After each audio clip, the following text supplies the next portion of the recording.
Hello, everybody. Thank you guys so much for joining me. I have a lot of topics and I've not been doing any videos, and that's a problem. I'm someone who I get a lot of ideas and things. Oh, I'm going to do a video on this. I'm going to do a video on that. And I don't do it.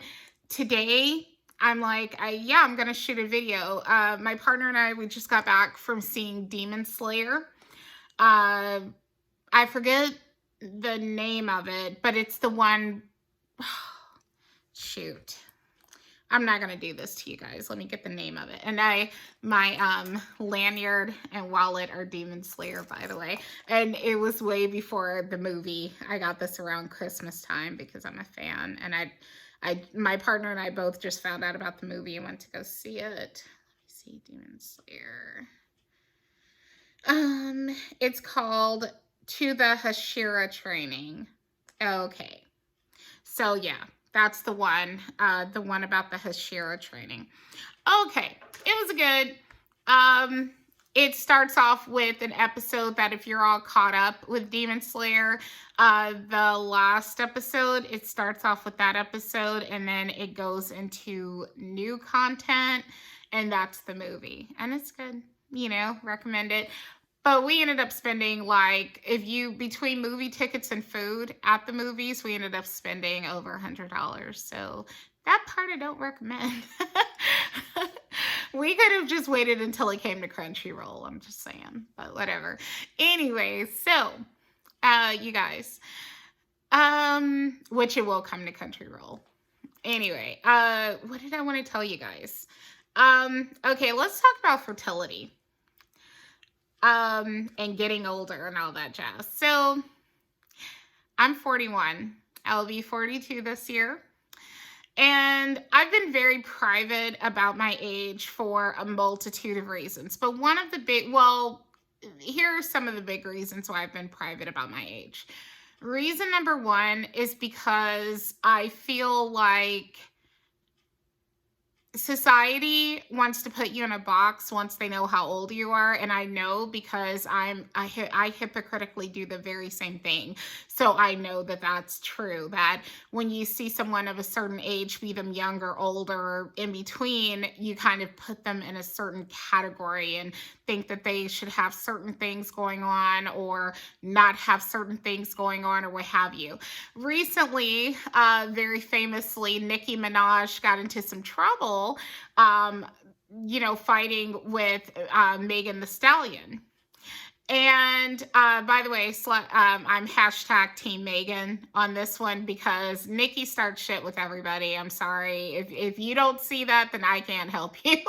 But that being said, a lot of people were like age shaming Nicki, and I get it. Really, I think both of them are too old, if you will, even though, Megan is much younger than Nicki. Both of them, in my opinion, are too old to be beefing like this. But Nicki certainly is. No question about that. Nicki and I are the same age.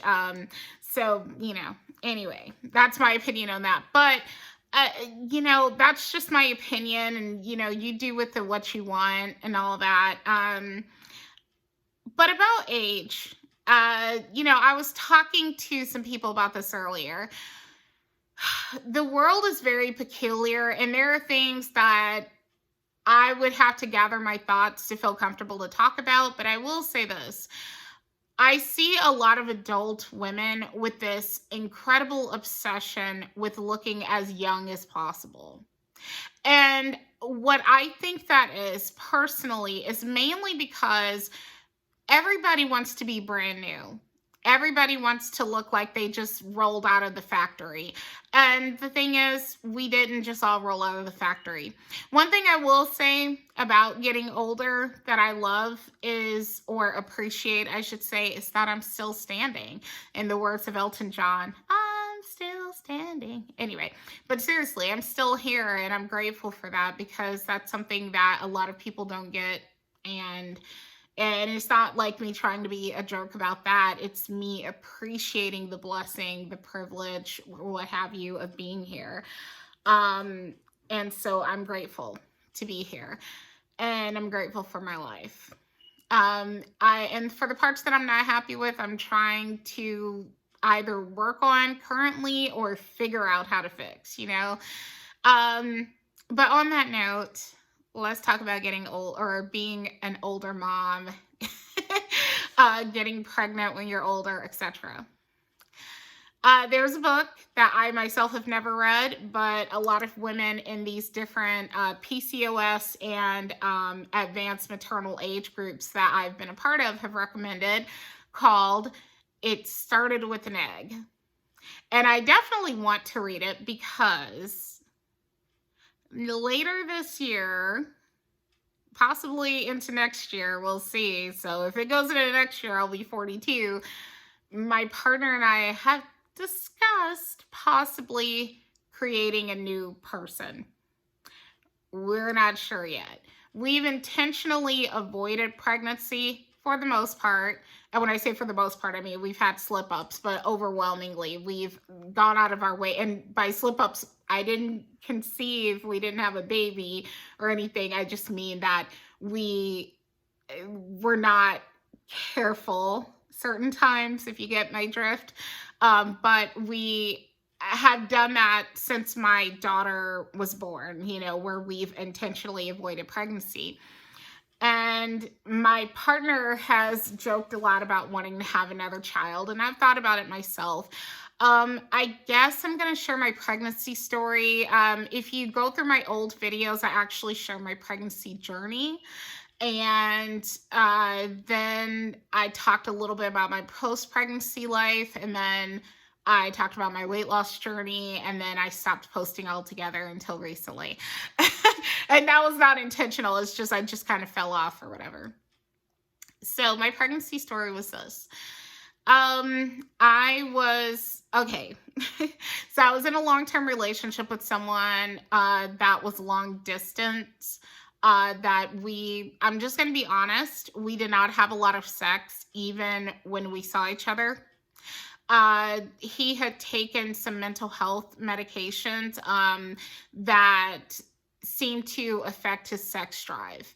And so, and this was by his own admission, he felt like it affected his sex drive because on previous visits,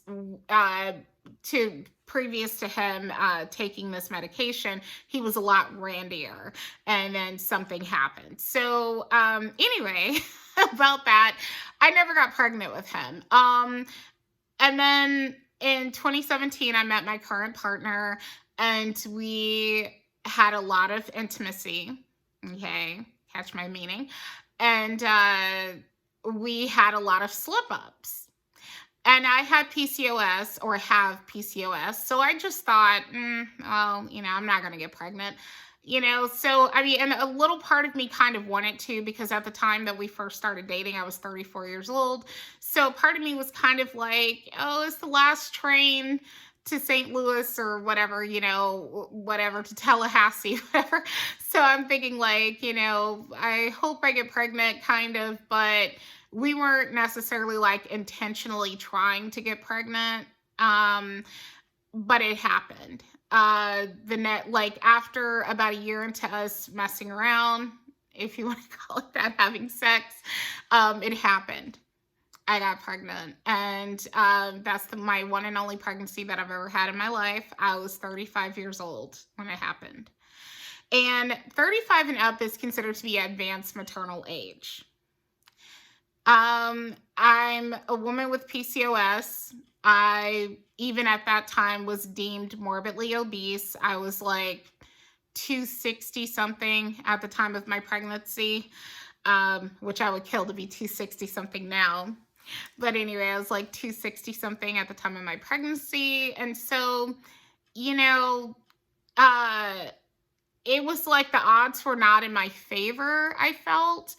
But it happened for me. I got pregnant, and that's awesome. And I gave birth to a healthy, beautiful girl. She's so smart. She's so funny. earlier, she was talking about different things in the car. We went to Bucky's gas station or whatever, and she was just like making conversation in the car, and I'm like, this can't be my little baby, not mine, not like you know what I mean, my little pot roast, that like I said, you can go back and look at old videos, on here. But yeah, she's 5 years old now. She'll be 6 this year. And about that, I developed preeclampsia during that pregnancy. My risk factors were that I'm African American, I'm morbidly obese. This was my first child. That's also a risk factor for preeclampsia. So at least those, if nothing else, I had those 3 things going for me or not going for me in terms of preventing it. And so I developed it. I had a great gynecologist, OBGYN, wonderful woman. I would shout her out by name, but I don't know if that's appropriate, but she was great. And she kept an eye on me. She treated me like a delicate flower, and it may have saved my life that she was that way, mine and my child's life, because like every little thing, like recently I saw a video of a mom falling, and I didn't understand, especially if you didn't fall on your belly, why that was dangerous, because I fell during pregnancy maybe twice. I want to say I fell like twice. I'm clumsy as shit. That's another reason why I'm scared to get pregnant right now, which I want to talk about my fears about getting pregnant now in my life, but we'll get to that. So I wanted to know like why it was so dangerous to fall, and according to this gynecologist, or OBGYN rather, it's bad if you fall during pregnancy because your baby's God, what do you call it? Oh, I forgot the term. Shoot, I know you guys know what I'm talking about. Crap. Okay, placenta. Is it the placenta? I think it's the placenta that it can dislodge. Okay. Yeah, the placenta. Ew, it looks gross right there. Anyway, yeah, it can dislodge, or it can like detach rather. I said dislodge. It can detach. And that can be dangerous for your baby. So like, that's why car accidents, even if they're not major and you're pregnant, or any kind of like anything that shakes the body up when you're pregnant, you really need to be careful because of that. So anyway, she was on it though. If I like told her, oh yeah, I had a little fall, but I didn't fall on my tummy, go to the neonatal, is that what they call it? Or prenatal emergency, whatever, not neonatal, because I think that's after you have the baby. So anyway, go to the emergency room, go get checked out, whatever. So she was on it, and I'm super grateful to her. I'm super grateful to the people who helped me deliver my baby. I'm grateful to everybody who was involved. Anyhow, on that note, so, yeah, I developed preeclampsia. I think I developed it late because I think I was in the 30s. My weeks were in the 30s. So I could have arguably given birth if it had gotten really bad. I could have possibly given birth early. I mean, when I say early, I'm sorry, like, because she was about cooked at the time that I developed it, just about, so I like, it wouldn't have been as bad as, let's say, she had been born in the 20s, in the 20-something week area or whatever. But anyway, why am I mentioning all this? So that experience, even though for the most part, I didn't realize how bad it was. And I saw another mom say this, and I totally related to what she meant. If no one had told me how bad my numbers were, I wouldn't have realized how rough I was, like what a dangerous situation I was in, because I didn't feel it. Like I wasn't blacking out and seeing spots and all those things that are signs of like preeclampsia. I didn't have that issue. You guys, I don't want to cut off this video yet, so I'm just going to get up really quickly and turn this off. Air and everything. Let me straighten out the camera a little bit. You see my beanie? It's cute, huh? Anyway, Yeah, so getting back to what happened is that, yeah, if I hadn't been told how serious my situation was, I wouldn't have realized it.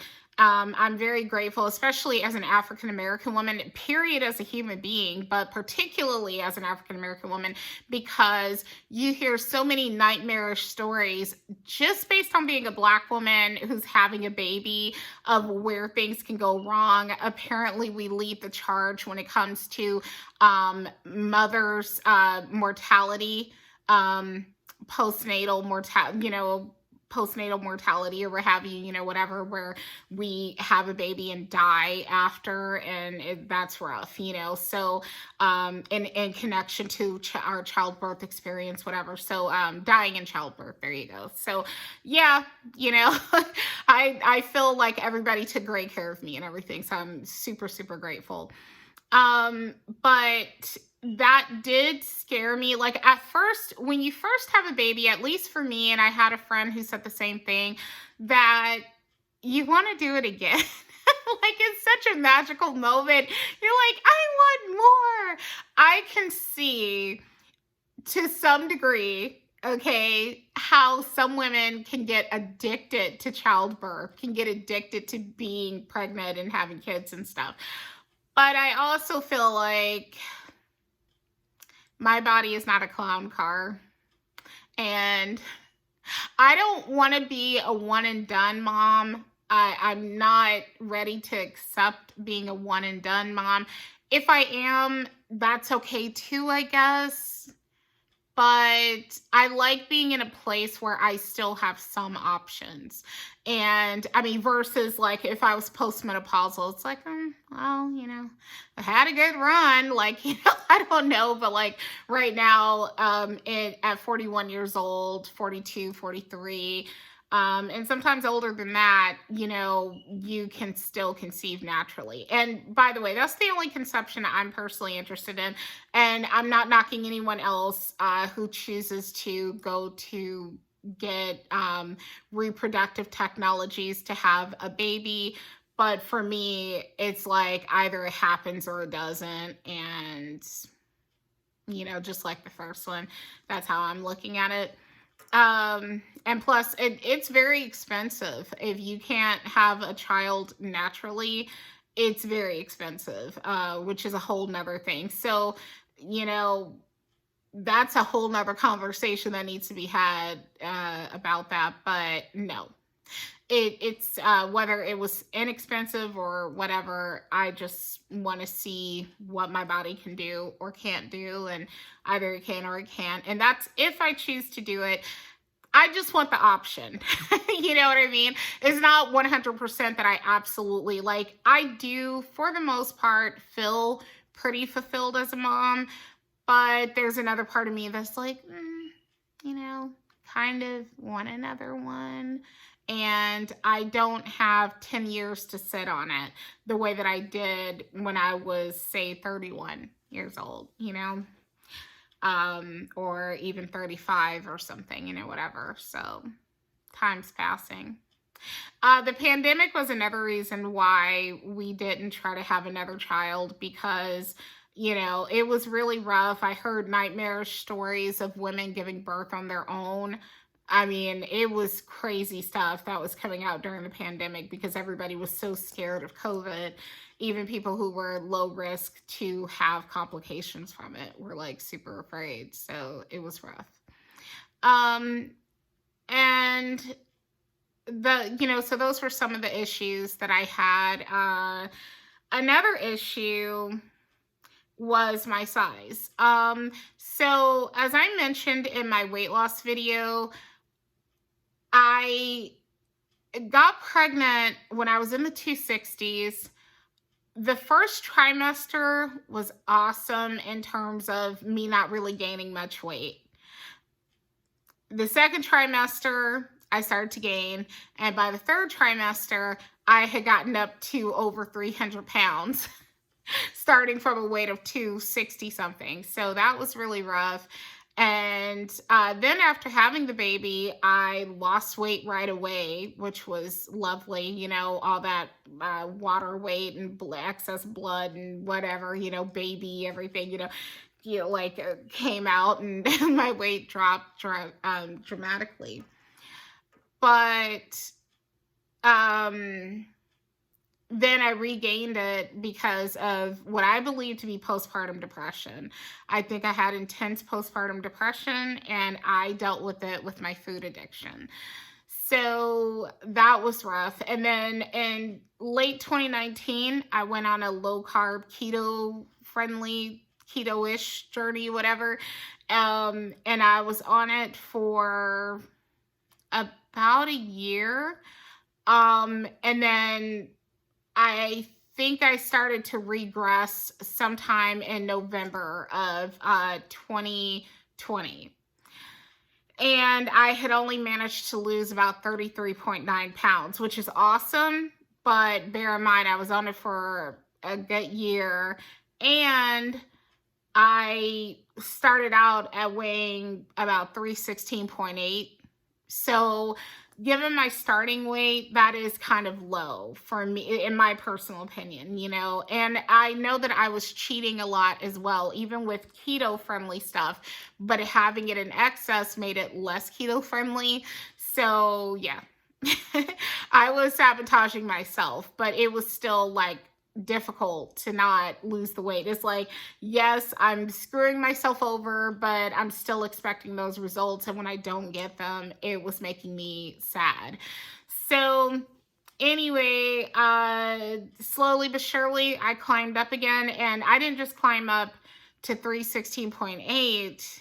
My weight climbed into the 340s. Like, it was so out of control. It was so bad, you guys. And I'm now in the three teens. Last time I weighed myself, I was 317. The lowest I've been was 315.5. And today at the movie theater, I had these chips and cheese sticks. And so I'm not going to be surprised if I'm a little bit up tomorrow. We'll see. But I'm just saying, like, I told myself before I completely lose my point, I told myself, well, when I lose weight, when I get down to a certain weight, then I don't mind trying for another baby. I never got down to that weight. The lowest I've ever been since regaining the immediate post-pregnancy weight loss, since like then. Okay, post-pregnancy weight loss was around 270.2 was the lowest I got down to before I started regaining. Either that or 272, something like that. But, it was like in the very early 270s. And then, I'm obviously like stressed out and taking care of a baby and worn out and everything, whatever, and going through postpartum depression and starting to overeat again and all that.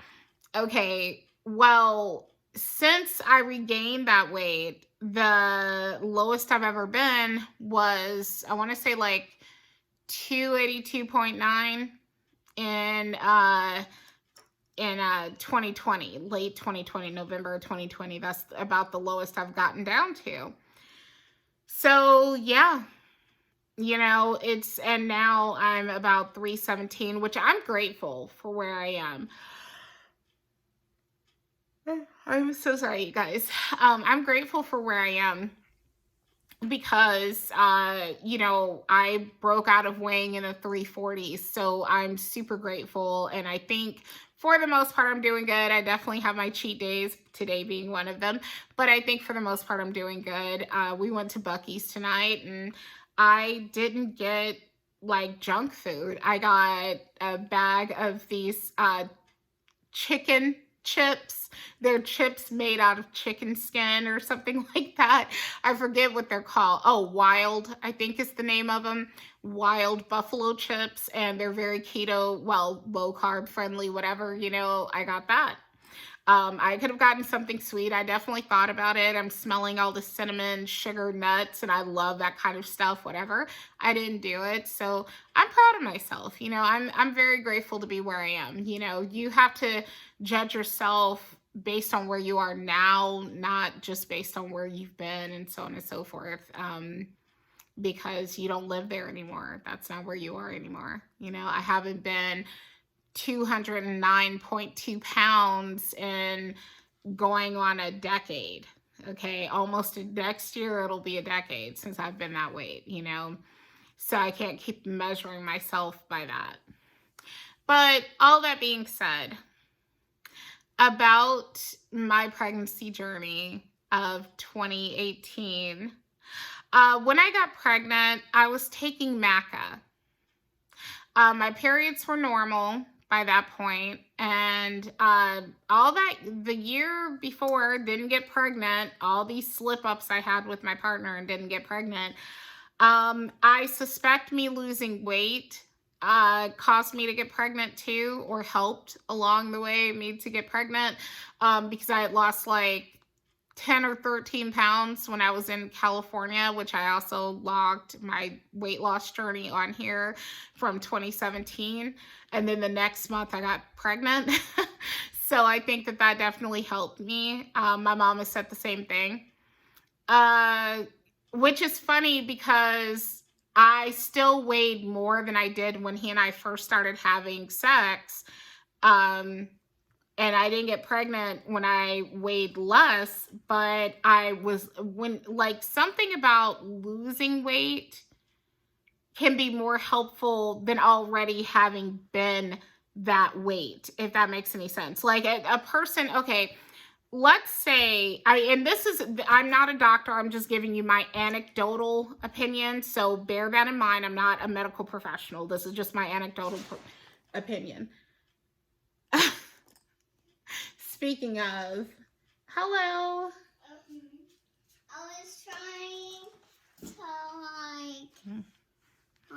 I was trying to get my tablet. Okay. Hi guys. Not my angel. What are you doing? What are you doing? How old are you, Mama? 5. You're 5 years old. Yes. Okay. It kind of looks like I have lipstick on, right? Well, you don't have lipstick on. Yeah, but it kind of looks like in there, right? I guess. Yeah, it does. I think that's just the color of your lips. Well, yeah, of course it is. Hey. I got spit on me. When I laughed, apparently I got a little spit on my jaw. Yeah. Oh my gosh. You're cute, Mama. Okay. Mommy's doing a video. You can go ahead and get what you need. And I'm going to finish up your food, okay? Okay. She's so funny. I was hearing a noise and I'm thinking, where's that coming from? I'm like, is the house haunted? But no, it was my daughter. So yeah, I was just saying I was taking Maca at around that time, and they have claimed that Maca may help increase pregnancy and your drive, if you know what I'm talking about. Trying to speak in code. But yeah. I don't know if that helped me or not. I was taking Maca because I'd heard that it helped with weight loss. And a woman, I'm just going to say her name, Clusie L, who I followed, love her. She broke my heart when she took down all her videos. But anyway, she had mentioned Maca in one of her videos. And so that's what kind of inspired me to start taking it. But that's what I was taking during the time of my pregnancy. And I think I was taking like regular vitamins and stuff, chromium picolinate and biotin.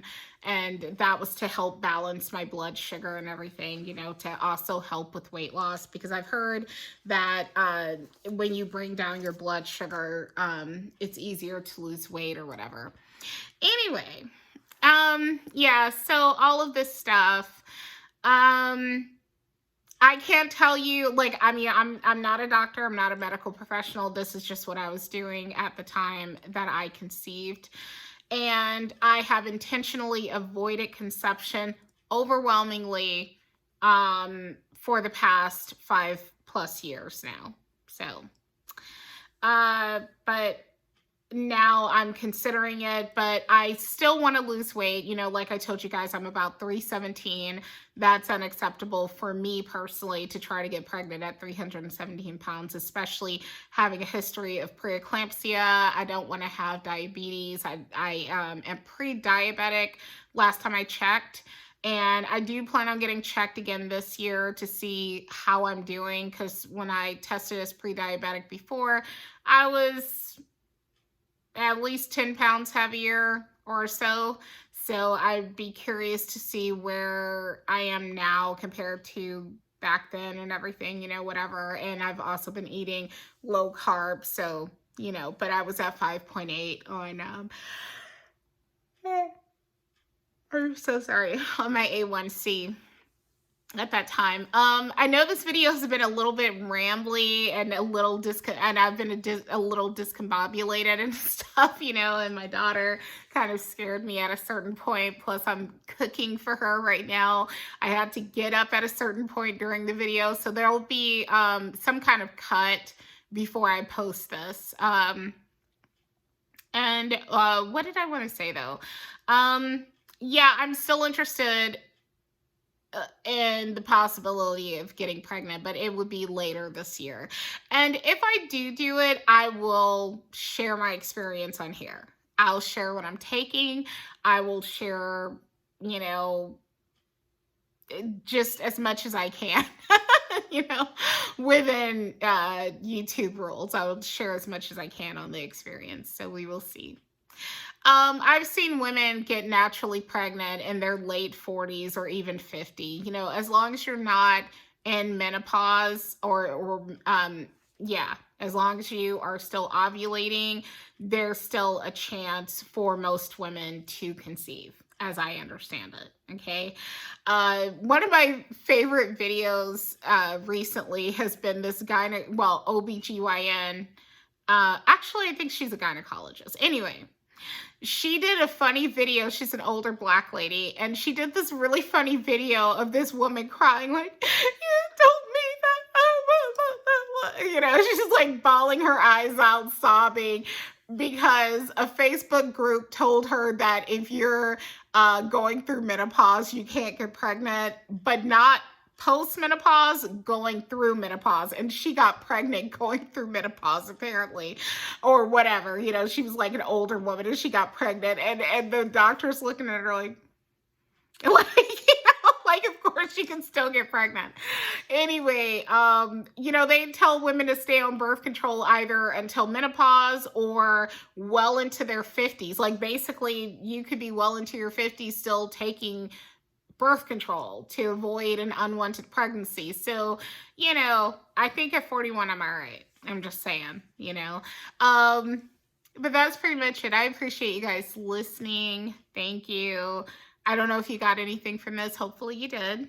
I took Maca and I lost about 13 pounds prior to conceiving. And then my little miracle child, who you guys saw, popped up, and the rest is history. I've intentionally avoided pregnancy.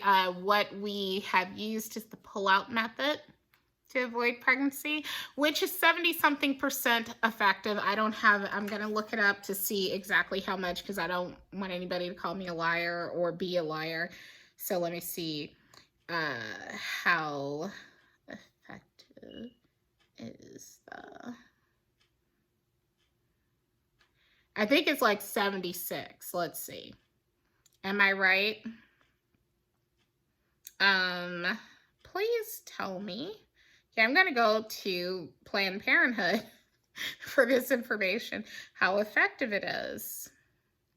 So in real life, about 22 out of 100 people who use withdrawal get pregnant every year. That's about 1 in 5.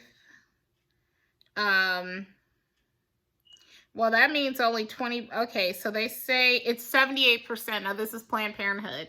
Is 78% effective. And then when you add to that I'm obese, I have PCOS, I have like all these things that make it more difficult to get pregnant. I'm not a kid anymore. You know, I'm 41 years old.